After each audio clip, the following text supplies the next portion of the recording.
দেখতে পাচ্ছি এই অভয়া ন্যায় বিচার সঠিকভাবে না হওয়ার জন্য বা বিচার চলাকালীন এক একটার পর এক একটা কিন্তু ঘটনা, ভয়াবহ ঘটনা মেয়েদের ওপর ঘটে চলছে।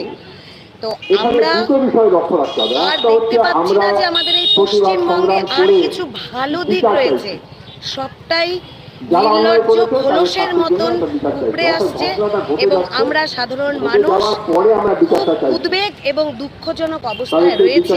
কারণ আমাদের ভবিষ্যৎ প্রজন্ম, আমাদের মেয়েদের যে নিরাপত্তা সেটা বিঘ্নিত হচ্ছে প্রতি মুহূর্তে। আমরা কিন্তু নিরাপদ নই।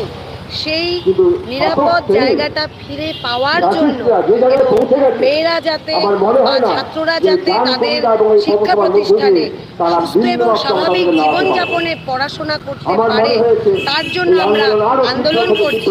এই প্রতি কলেজ ইউনিভার্সিটিতে থ্রেড কালচার বন্ধ